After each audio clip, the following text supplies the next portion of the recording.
हाँ, मुफ्ती मुनीब साहब हैं, उनका भी स्टेटमेंट आ गया। और मुफ्ती मुनीब साहब पे स्टेटमेंट इसलिए उनको देना पड़ा कि उनके अपने कारकुनों ने, उनके अपने तलबा ने बहुत शोर मचाया और उन्होंने कहा जी ज्यादती हुई है, इतनी बड़ी मुफ्ती साहब बोलते नहीं आप।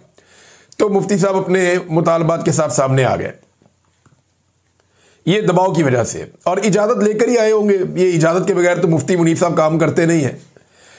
अच्छा, मौलवी जितने एक्सपोज हुए ना इस रजीम में, इससे पहले कभी नहीं हुए। चाहे वो फजल रहमान साहब हों, चाहे वो जमात इस्लामी हो, चाहे ये मुफ्ती मुनीब साहब हों, चाहे हमारे मुफ्ती तकी उस्मानी साहब हों, चाहे और बहुत सारे मौलवी हों।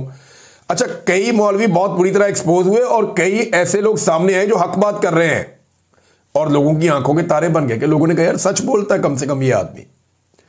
उलमा मेंबर पे बैठ के सच बोलने का दरस तो देते थे, सच बोलते नहीं थे, हौसला नहीं था इनमें, अब उन्हें बोलना पड़ रहा है। तो मुफ्ती मुनीब ने 4-5 चीज़ें जो हैं वो की। नंबर 1, उन्होंने कहा जी हालिया वाक़यात पर जुडिशल कमीशन बनाया जाए। नंबर 2, जाँ भाग अफराद और जख्मियों को दियत दी जाए।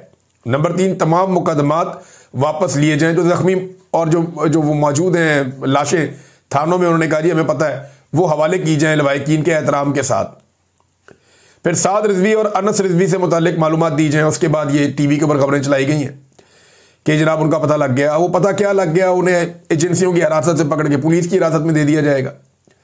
इसको ज़रा लीगल कवर दे दिया जाएगा और उनके साथ जो मामला तय किए गए या किए गए होंगे या किए जाएंगे, ये तो आने वाले वक्त में पता चलेगा।